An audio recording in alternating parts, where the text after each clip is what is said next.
한번 고백했으면 좋겠습니다. 네. 본문 제목이 사랑하고 있나요? 인데요. 사랑하고 계십니까? 네, 사랑해서 엄청 기쁨을 누리고 있고 지금 행복하십니까? 요즘 기독교가 예수님을 믿는 사람들이 많이 욕을 먹고 있습니다. 손가락질을 당하고 있습니다. 그래서 한 가지 질문을 하겠습니다. 세상 사람들이 이 그리스도인들에게, 예수님을 믿는 사람들에게 기대하고 있는 게 무엇일까요? 혹시 생각해 보신 적 있으신가요?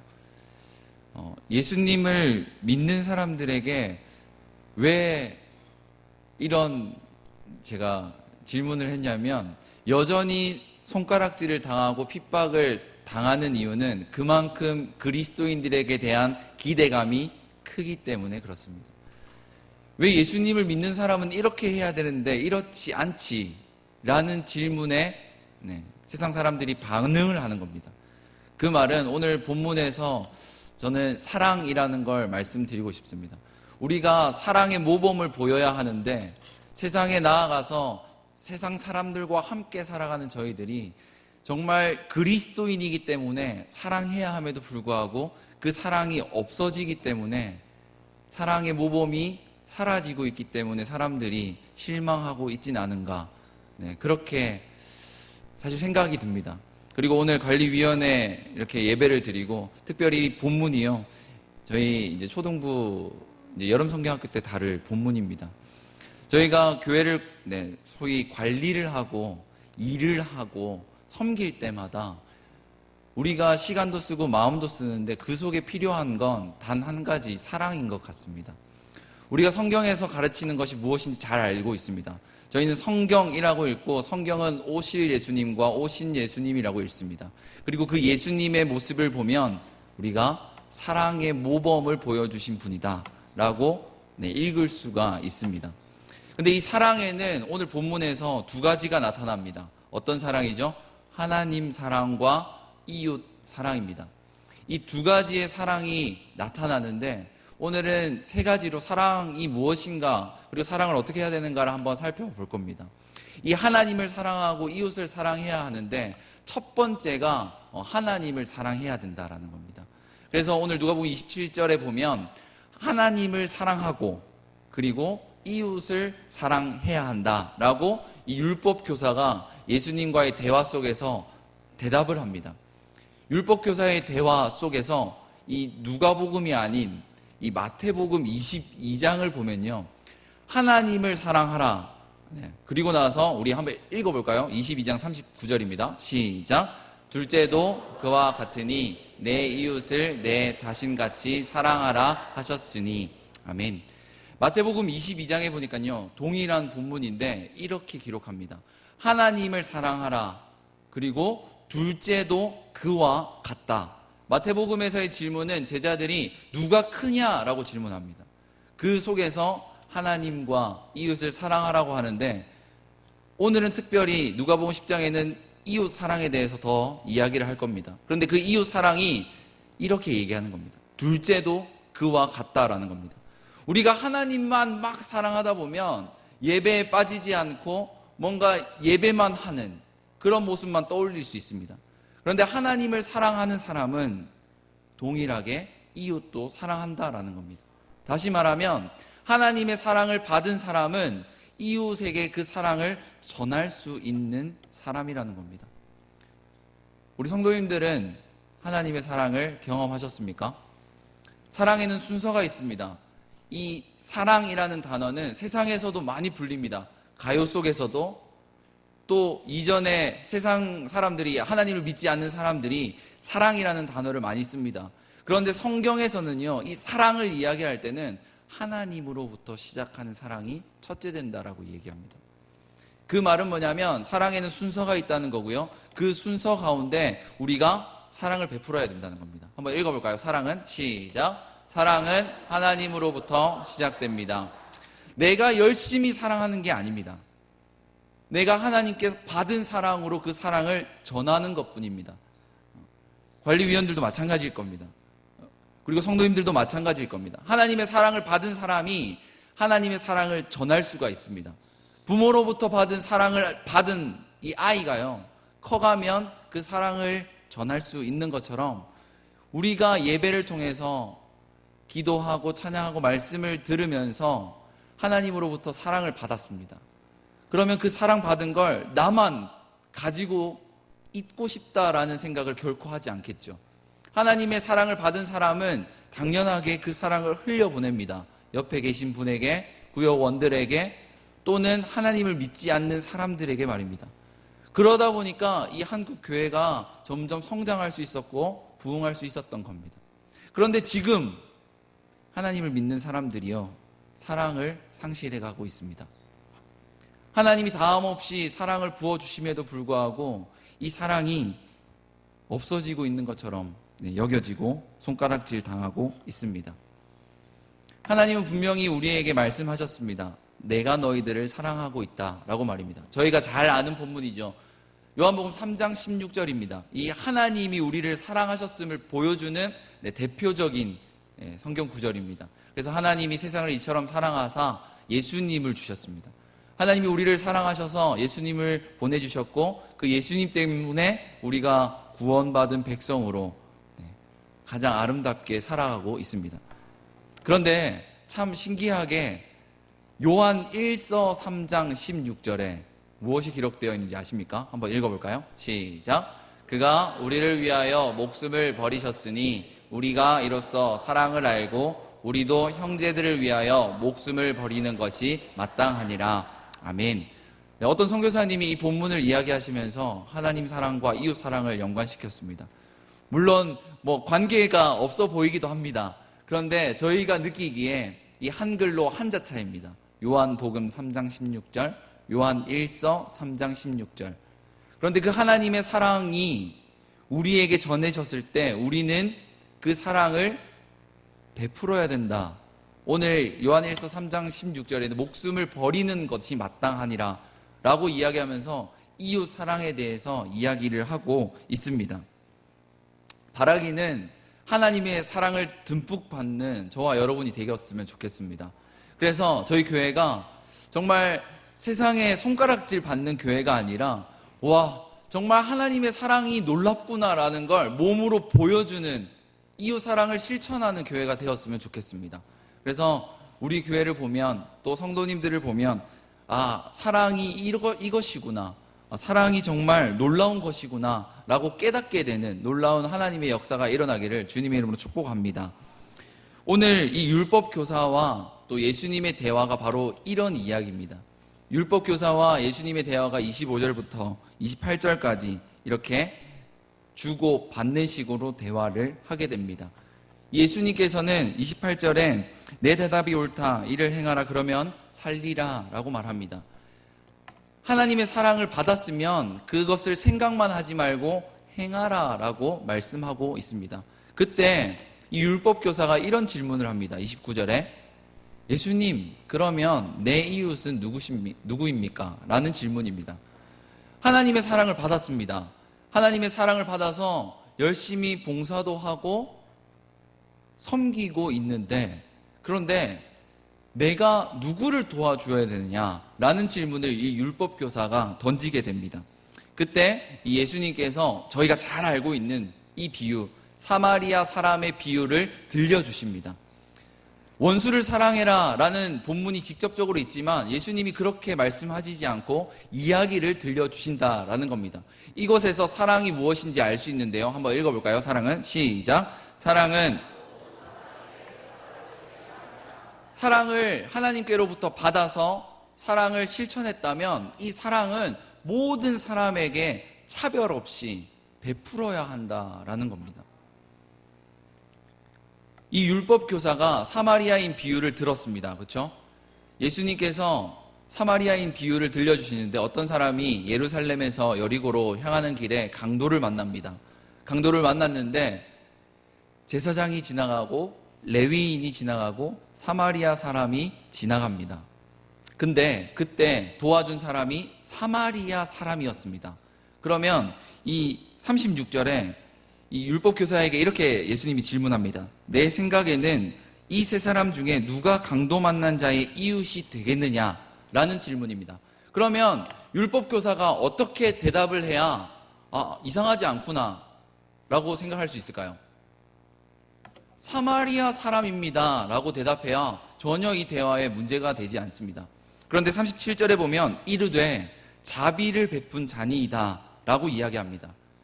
여기서 우리가 무엇을 생각할 수 있냐면 차별이라는 단어를 떠올릴 수가 있습니다. 왜냐하면 이 시대의 율법교사들, 지도자들과 같은 이 유대인들은 사마리아 사람을 좋아하지 않았습니다. 요한복음 4장 9절에 보면 예수님께서 사마리아 여인을 만납니다. 그런데 예수님이 내가 유대인이다라는 표현을 하지 않습니다. 그런데 그 여자가 이렇게 얘기하죠. 이는 유대인이 사마리아인과 상종하지 아니함이러라. 유대인들은 우리를 상종하지 않는데 왜 당신은 나에게 물을 달라고 합니까? 당신 그러다가 유대인들을 만나면 혼납니다 라는 이야기를 하는 거죠. 그러고 나서 8장 48절에 보면요, 유대인들이 예수님에게 화를 내는 장면이 나타납니다. 그때 예수님에게 이렇게 얘기합니다. 우리가 너를 사마리아 사람이라 말하겠다, 또는 귀신이 들렸다 하는 말이 옳지 않냐. 네, 이런 표현을 쓰는데요, 욕을 할 때 사마리아 사람을 썼다라는 겁니다. 우리가 비속어라고 하죠. 그 비속어를 쓸 때 이 사마리아 사람이 등장하는 겁니다. 유대인들은 사마리아 사람을 싫어했습니다. 같이 밥 먹는 것도, 그림자를 밟는 것도, 함께 어울리는 것조차 싫어했습니다. 오늘 율법교사의 이 대답을 보면 알 수가 있습니다. 이르되 자비를 베푼 자니이다.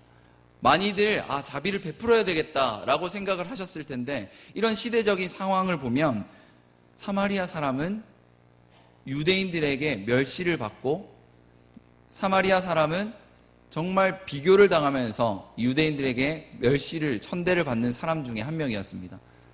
왜냐하면 유대인은 자기가 잘났다고 생각했기 때문에. 그런 상황 가운데 지금 예루살렘에서 여리고로 내려가는 실제의 이미지입니다. 이 상황에서는 혼자 가고 있을 때 강도들을 많이 만났다라고 합니다. 그래서 너무 가파른 절벽에 강도들이 많이 숨어 있었고, 혼자 내려가면 강도를 많이 만났던 시대라고 하는데요. 이때 30절에 보면 거의 죽은 것을 버리고 갔더라 라고 기록합니다. 강도가 이 유대인, 이 어떤 사람, 이 유대인을 거의 죽은 것처럼 때리고 버리고 갔습니다. 그러고 나서 제사장이 나타나고 레위인이 나타납니다. 제사장과 레위인의 공통점이 있다면, 이 죽은 것처럼 보이는, 시체처럼 보이는 사람을 만지면 어떻게 될까요? 부정해질까봐 안 만지고 안 도와주고 갔을 수도 있습니다. 그런데 저희가 잘 알듯이 이 제사장과 레위인은 예배와 관련된 사람들입니다. 어떻게 보면 현대의 목사와 같은 사람들이죠. 그런데 그는 도움을 필요로 하는 사람을 보고 피하여 지나갔다라고 31절, 32절에 동일하게 이야기하고 있습니다. 그런데 33절 한번 함께 읽어볼까요? 시작. 어떤 사마리아 사람은 여행하는 중 거기 이르러 그를 보고 불쌍히 여겼다라고 표현합니다. 이때 사마리아 사람은 유대인인 걸 알았고, 강도 만난 사람이 유대인이었으면 이 유대인도 사마리아 사람인 걸 알았습니다. 왜냐하면 요한복음 4장에 보면 사마리아인은 예수님을 유대인으로 알아봤기 때문에 그의 행세와 그의 이 모습을 보면 말하지 않아도 알았다는 겁니다. 사마리아 사람은 그러면 지나가야 하는 게 당연했습니다. 시대적인 상황으로. 그리고 강도 만난 사람의 생각도 그냥 지나치겠구나라고 생각하는 게 당연했습니다. 그런데 그는 불쌍히 여겨서 보고 지나치지 않았습니다. 여기서 알 수 있는 이 사랑은 차별이 없어야 된다는 거죠. 혹시 우리 성도님들 가운데 보기 싫은 사람이 있습니까? 갑자기 떠오르시는 그 사람이 혹시 있으신가요? 불편한 사람과 멀리하고 싶은 사람이 있으십니까? 저는 다 알지 못하지만요, 있습니다. 생각나는 그분일 수도 있고요, 옆에 계신 그분이 있을 수도 있고요. 저희에게 구역원이 될 수도 있고 구역장이 될 수도 있고 어떤 사람이 될 수가 있습니다. 그런데 오늘 성경에서 이야기하는 건 둘째도 그와 같으니라는 겁니다. 하나님을 사랑한다면 그 이웃을 사랑해야 된다라는 겁니다. 불편한 사람이 있고 그냥 지나치는 것이 아니라 그 사람을 위해서 기도하고 그 사람을 사랑할 수 있는 마음을 주십시오 라고 이야기하는 겁니다. 우리 목사님께서도 말씀하시지만 이렇게 기도하다 보면 하나님께서 사랑할 수 있는 기회를 주십니다. 그때 사랑을 실천하는 저와 여러분이 되었으면 좋겠습니다. 예수님이 십자가 지셨을 때 사랑하는 사람만 내가 구원하겠다 이렇게 하셨습니까? 예수님이 십자가 지신 건 모두를 위하여 십자가를 지셨습니다. 우리 방금 나눴던 구절인데요. 한번 다시 읽어볼까요? 시작. 하나님이 세상을 이처럼 사랑하사 독생자를 주셨으니 이는 그를 믿는 자마다 멸망하지 않고 영생을 얻게 하려 하심이라. 아멘. 요한복음 3장 16절에 보면 하나님이 사랑했습니다. 하나님이 먼저 우리를 사랑하셨는데요. 예수님이 이 땅에 오신 이후에 그를 믿는 자마다라고 표현합니다. 예수님은 믿는 사람, 원수가 됐든 나를 모욕하는 사람이 됐든 조롱하는 사람이 됐든 나를 믿으면 영생을 주겠다라고 이야기합니다. 나를 좋아하는 사람만이 아닙니다. 우리는 때로는 나를 좋아하는 사람만 사랑하고요. 나에게 잘해주는 사람만 좋아합니다. 때로는 내가 듣기 좋아하는 말만 하는 사람들을 좋아할 때가 있습니다. 그러나 우리가 예수님을 본받는 삶을 살아야 한다면 모든 사람을 사랑할 수 있어야 된다는 거죠. 예수님이 그렇게 사셨습니다. 예수님은 기꺼이 손해보셨으며 기꺼이 모든 사람을 위해 사랑하셨다라는 겁니다. 그래서 우리는 모든 사람을 이 사람은 나의 라인이라는 표현을 쓰죠. 나의 라인이야. 그래서 난 이 사람을 더 쌓을 거야. 싸고 감쌀 거야. 잘못을 했음에도 불구하고 감싸는 경우가 조금씩 사라지는, 그래서 예수님의 모습을 닮아가는 저와 여러분이 되었으면 좋겠습니다. 셋째 사랑인데요. 한번 읽어보겠습니다. 시작. 사랑은 섬김입니다. 참 잘 그린 글씨체인 것 같습니다. 사랑은요, 섬김입니다. 섬김은 그냥 말 그대로 내가 받으려고 하는 것이 아니라 하염없이 주는 겁니다. 다시 말하면 희생이라는 거죠. 어떤 분이 이렇게 말합니다. 제가 어릴 때부터 저희 아버지, 어머니가 얘기했던 것 중에 하나인데요. 만약에 뭔가 주려면 받을 생각하지 말고 주라는 겁니다. 어린 나이에 돈이 없었음에도 불구하고 혹시나 돈을 빌려줄 경우가 생기면 1,000원이든 500원이든 받을 생각하지 말고 줘라. 이런 이야기들을 많이 하셨습니다. 저희는 섬길 때 내가 요 정도 섬기면 이 정도 와야 될 거라고 예상을 합니다. 그런데 아니라는 겁니다. 오늘 사마리아인 비유를 보시면 이 사마리아 사람이 강도 만난 사람을 이 길에서 구해주고 마을로 내려갑니다. 마을로 내려가서 어떻게 하죠? 주막에 그 사람을 맡기고 내가 그 사람을 도와주겠으니 내가 다시 올 때 그 비용이 더 들면 갚겠다라는 말을 씁니다. 본헤퍼라고 하는 신학자가 있는데 이분이 아주 유명한 말을 했습니다. 구원은 무료, 프리, 공짜지만 믿음으로 받을 수 있는 그 공짜지만 이 제자도 그리스도인은 삶의 희생을 요구해야 된다. 사랑을 베풀 때는 희생이 따릅니다. 생각해 보십시오. 사랑하려면 시간도 필요하고 마음도 필요하고 힘도 필요합니다. 내가 손해를 봐야 된다는 겁니다. 그래서 예수님은 그것을 저희에게 요구하고 있다는 겁니다. 섬길 때 막 짜증이 나고 섬길 때 막 답답한 마음이 들 때 기도하시길 바랍니다. 하나님, 저에게 다함 없이 기쁨으로 섬길 수 있는 마음을 주십시오. 그런 마음으로 섬기고 교회를 섬기고 세상을 섬기는 저와 여러분이 되었으면 좋겠습니다. 35절 우리 한번 함께 읽어볼까요? 그 이튿날 시작. 그 이튿날 그가 주막 주인에게 데나리온 2를 내어주며 이르되 이 사람을 돌보아 주라. 비용이 더 들면 내가 돌아올 때에 갚으리라 하였으니. 아멘. 35절에 보면요, 내가라는 표현이 두 번이 등장합니다. 네, 원어를 보면 이 내가 갚으리라 이게 가로로 쳐져 있는데요. 섬김은 옆에 있는 구역장이나 옆에 있는 뭐 권사님이나 장로님이나 뭔가 믿음이 막 클 것 같은 사람이 하는 게 아닙니다. 섬김은 내가 하는 겁니다. 네, 이런 경우가 있죠. 내가 불편하게 보이는 것들이 있습니다. 여기 바닥에 떨어져 있는 쓰레기가 보이는 사람이 있고 안 보이는 사람이 있는데요. 그럼 누가 주우면 될까요? 네, 보이는 사람이 주우면 됩니다. 안 보이는 사람은 안 보입니다. 네, 그러면 내가 보이면 치우면 되고 내가 도와줄 수 있는 사람이 보인다면 섬기면 되는 겁니다. 누가 하니 안 하니가 아니라 내가 하면 된다는 거죠. 내가 이렇니 저렇니가 아니라 그냥 내가 섬기고 희생하고 갚으리라 라고 고백했던 이 사마리아 사람처럼 살아가면 된다라는 겁니다. 그래서 사랑은 감상이 아닙니다. 잘하나 보자 이게 아닙니다. 사랑은 실천입니다.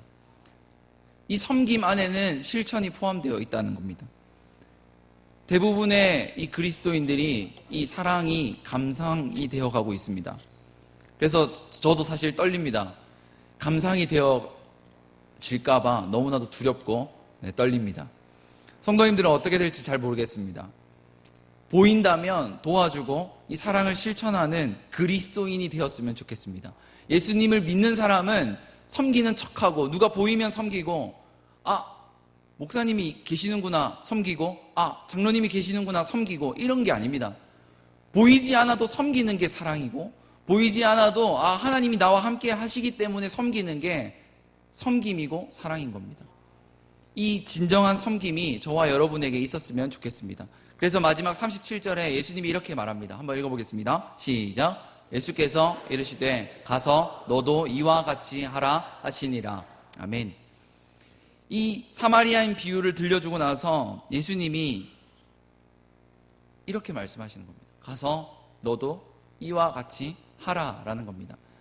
얼마나 힘들었으면, 얼마나 사람들이, 이 유대인들이, 지도자들이 사랑하지 않았으면 이 말을 했을까요? 고린도전서 13장에도 사랑장이 기록되어 있습니다.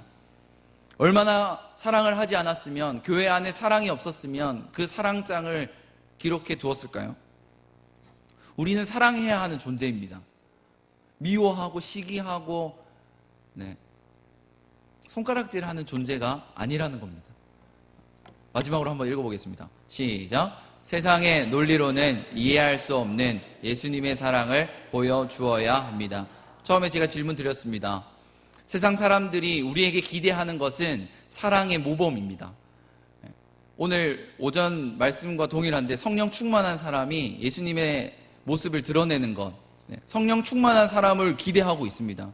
사랑의 사람을 기대하고 있다라는 겁니다. 여러분들의 말투는, 표정은, 행동은 어떻습니까?